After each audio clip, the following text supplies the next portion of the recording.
Hello friends, welcome back to Anshu's world. ఈరోజు Rayalaseema style colour rice and egg curry ఎలా quick and ఈజీగా చేసుకోవాలో నేను ఈ వీడియోలో చూపించబోతున్నాను. ప్రాసెస్ ఏంటో చూసేయండి. దానికి కావాల్సిన పదార్థాలు: ఎగ్స్ని ముందుగానే బాయిల్ చేసి పెట్టుకోవాలండి. ఒక 15 to 20 minutes లో ఫ్లేమ్లో అయినా అలా బాయిల్ పెట్టుకొని పీల్ తీసుకొని ఇలా పక్కన పెట్టుకోవాలి. తర్వాత ఇప్పుడు మసాలాను ప్రిపేర్ చేసుకుందామండి. వాటికి కావాల్సింది కొత్తిమీర, కొంచెం గార్లిక్, కోకోనట్ అండి. దాంట్లో కొన్ని మసాలాలు తీసుకుంటున్నాను. లవంగాలు తీసుకొని కొంచెం చెక్క తీసుకొని ఇప్పుడు మిక్స్ చేసుకుందాం. మనం ఇప్పుడు దీన్ని ఫైన్ పేస్ట్గా చేసుకోవాలి. ఇంకా పేస్ట్ చేసుకోవాలి.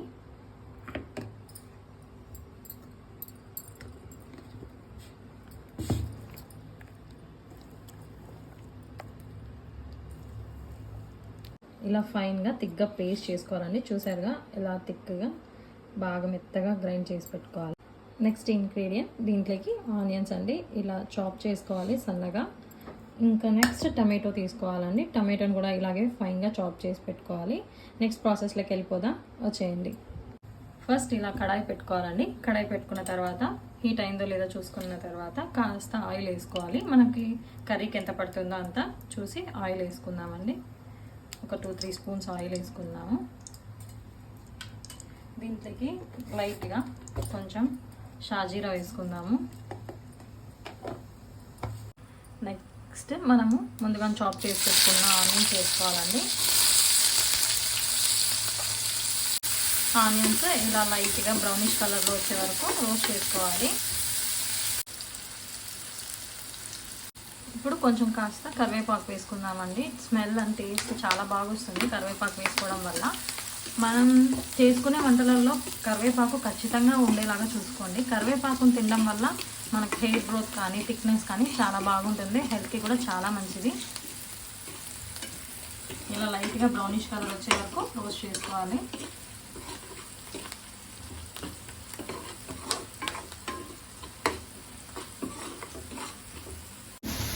చూసారు కదండి, ఆనియన్స్ బాగా బ్రౌనిష్ కలర్లో రోస్ట్ అయిపోయాయి. నెక్స్ట్ దీంట్లోకి మనము మసాలా వేసి పెట్టుకున్నాం కదండి. కొత్తిమీర, వెల్లుల్లి వేసుకొని వాటిని వేసుకోవాలి. ఈ పేస్ట్ని నేను ఎందుకు యూజ్ చేస్తానంటే, ఈ పేస్ట్ యూజ్ చేయడం వల్ల చాలా మంచిదండి. అందరూ జింజర్ గార్లిక్ పేస్ట్ తెచ్చి వేస్తుంటారు బయట ప్రిపేర్ చేసినవి.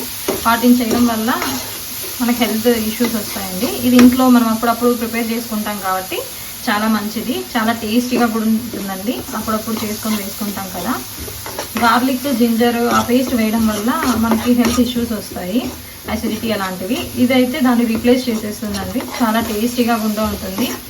కర్రీ చాలా థిక్ కూడా వస్తుందండి, వాటరీ లేకుండా. ఒకసారి ఇలా ట్రై చేసి చూడండి, చాలా టేస్టీగా వస్తుంది ఈ మసాలా వేసి. మసాలాను ఇలా బాగా వేగనివ్వాలండి, లేకుంటే పచ్చి వాసన వస్తుంది. ఇలా కొంచెం రెడ్ కలర్లో అయ్యేలాగా వేయించుకుంటే చాలా బాగుంటుందండి. స్మెల్ పోవాలి, లేకుంటే పచ్చి వాసన వస్తుందండి. చూసారు కదండి, మనం వేసుకున్న మసాలా చాలా బాగా వేగిపోయింది. చూసారా, ఇలా వేగాలండి. పచ్చిగా ఉంటే పచ్చి వాసన వస్తుంది. ఇలా బాగా వేగిన తర్వాత మనం చాప్ చేసుకున్న టమాటోస్ని వేసుకుందాం. టమాటోస్ వేసుకొని బాగా మొత్తం మగ్గిపోయే వరకు కలుపుకుంటూ ఉండాలండి, లేకుంటే ప్యాన్ మూసేసైనా మనం ఇంకా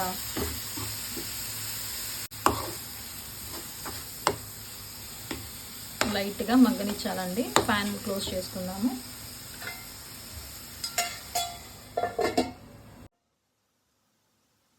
చూసారు కదండి, టమాటోస్ అన్నీ బాగా మగ్గిపోయాయి. ఇలా మగ్గిపోయిన తర్వాత దీంట్లోకి ఇప్పుడు మనం కావాల్సిన మసాలాలన్నీ వేసుకుందాము. ముందుగా తగినంత సాల్ట్, కొంచెం పసుపు, 1 స్పూన్ కారం అండి. ఎక్కువ తినే వాళ్ళైతే ఎక్కువ వేసుకోవచ్చు. మేము అంచుకు పెడతాం కదా, అందుకు కొంచెం లైట్గా వేసుకుంటామండి. అంచుకి సపరేట్గా కర్రీస్ ఏం చేయము, మేము తినేవే పెడుతుంటాము. కొంచెం గరం మసాలా ఫ్లేవర్ కోసం, ధనియాల పొడి అండి. వీటన్నిటిని వేసుకొని బాగా కలిసిపోయేలాగా మిక్స్ చేసుకుందాం.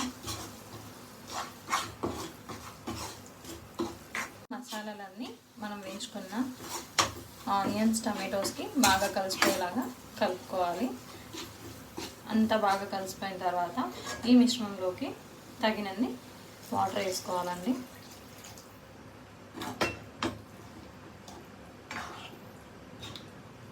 చూసారుగా, మనకు ఎక్కువ వాటర్ కావాలంటే అలా వేసుకోవాలి. కొంచెం థిక్ పేస్ట్గా ఉండాలంటే ఇలా వేసుకోవాలండి. కర్రీ థిక్గా ఉండాలంటే నేను కొంచెం లైట్గానే వేసుకుంటున్నాను.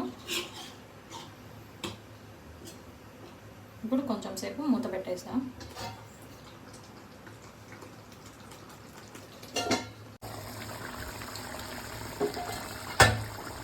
చూసారు కదండి, మనం చేసుకున్న గ్రేవీ ఇలా దగ్గర పడుతుందనగా వీటికి ఇప్పుడు మనం ఎగ్స్ని బాయిల్ చేసి పెట్టుకున్నాం కదా, ఆ ఎగ్స్ని వేసుకోవాలి.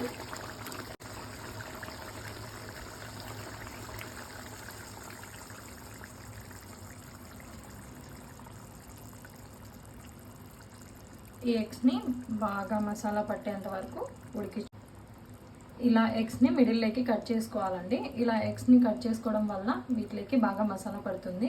ఎల్లో ఎగ్ కూడా పక్కన పాడేయకుండా బాగా టేస్టీగా ఉంటుందని అందరూ తింటారండి. పిల్లలకి వీక్లీ 5 times or 4 times అన్నా ఎగ్ కన్ఫామ్గా పెట్టండి. ఆన్షుకి ఖచ్చితంగా మేము డైలీ ఎగ్ని ప్రిఫర్ చేస్తాము. చూసారుగా, నేను చూపిస్తున్న విధంగా ఎగ్ కర్రీ చేసుకుంటే చాలా టేస్టీగా సింపుల్ వేలో అయిపోతుంది. ఎగ్కి మసాలా పట్టే వరకు కొంచెం సేపు లిడ్ క్లోజ్ చేసుకుందాము. చూసారు కదండి, చాలా బాగా వచ్చేసింది కర్రీ. చూడండి, చాలా థిక్గా అయిపోయింది. చాలా టేస్టీగా ఉంటుందండి. ఒకసారి ఇలా ట్రై చేయండి.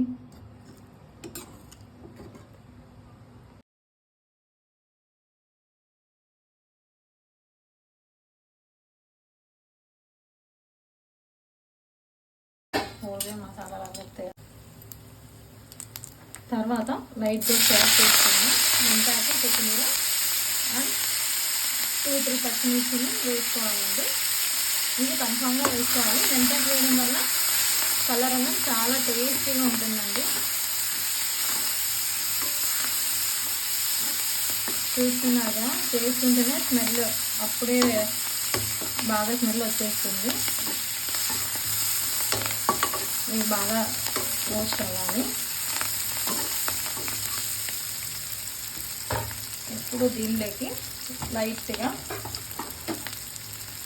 సన్నగా చాప్ చేసుకున్న ఆనియన్స్ వేసుకున్నామండి. తక్కువగానే వేసుకోవాలి, ఎక్కువ ఏం పట్టాలి. ఆనియన్స్ వేసుకొని బాగా కలుపుకోవాలి. ఇవి కూడా బాగా ఫ్రై అవ్వాలండి. చూసారు కదండి, ఇలా బాగా రోస్ట్ చేసుకోవాలి. చూసారా, అంచు బాగా ఒక నాట్ వేసేసి ఇప్పుడే లేచి వస్తుంది. లంచ్ ప్రిపేర్ అయిందో లేదో అని కదా. హాయ్ చెప్పు పండు. హాయ్ సబ్స్క్రైబర్స్కి హాయ్ చెప్పు. చూడిటు అంశు. ఏయ్ గుండు, హాయ్ చెప్పు. రాఖీ కట్టించుకునిందండి వాళ్ళ బ్రదర్స్తో. హాయ్ చెప్పు నాన్న. పండు హాయ్. అన్న కట్టాడా? హాయ్ చెప్పు. అన్న హాయ్ చెప్పు. హాయ్. ఇలా ఆనియన్స్ లైట్గా వేగుతున్నప్పుడే వీటిలోకి మనం ఇలా చేసి పెట్టుకున్నాను కదండి మసాలా, దీంట్లోకి కూడా ఈ మసాలానే యూజ్ చేస్తానండి. నేను బిర్యానీస్కైనా దేనికైనా ఈ మసాలా యూజ్ చేస్తాను. చాలా బాగా వస్తుంది. మీరు కూడా ఒకసారి ఇలా ట్రై చేసి చూడండి. మీరు కూడా ఒకసారి ట్రై చేసి ఎలా వచ్చిందో నాకు కామెంట్ చేయండి. ఈ మసాలా ఎలా చేశానంటే కొత్తిమీర, అల్లం వెల్లుల్లి అండ్ కొబ్బరి, కొంచెం గరం మసాలాలు వేసి మిక్స్ చేశానండి. అంతే, చాలా ఈజీ ప్రాసెస్ అండి మసాలా చేసుకోవడం. ఇప్పుడు ఇవన్నీ బాగా పచ్చి వాసన పోయే వరకు వేయించుకోవాలి కదండి. చూసారు కదండి, మసాలా ఇలా బాగా వేగిపోవాలి, పచ్చి వాసన రాకుండా. ఇప్పుడు దీంట్లోకి అందరూ టమాటోస్ చాప్ చేసుకుంటారు, కానీ నేను మాత్రం టమాటో ప్యూరీ చేసుకొని ఇలా వేసుకుంటాను. ఈ టమాటో ప్యూరీలో 1 మిర్చి వేస్తానండి, కొంచెం స్పైసీగా ఉంటుంది మసాలా. వేసుకొని ఇవన్నీ బాగా కలిసిపోయే వరకు క్లోజ్ చేసేసుకుందాం. కొంచెం సేపు టమాటా గుజ్జు అంతా వీటికి బాగా పట్టేలాగా క్లోజ్ చేసేసుకుందామండి.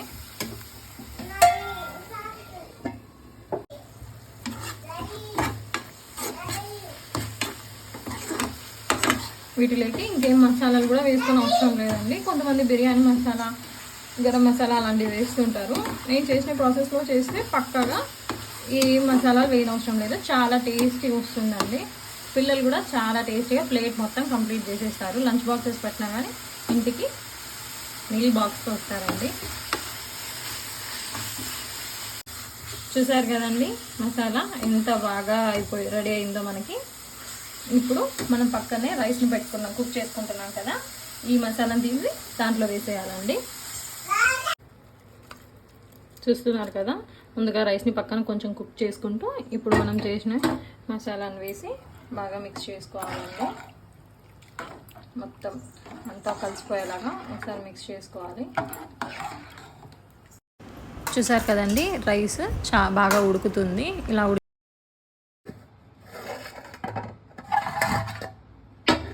చూసారు కదండి, వేడివేడిగా Rayalaseema style colour rice ready అయిపోయింది. చాలా బాగా పొడి పొడిగా కూడా అయిందండి. ఇప్పుడు ప్లేట్లకు సర్వ్ చేసుకొని ఫుల్గా కుమ్మేయడమే.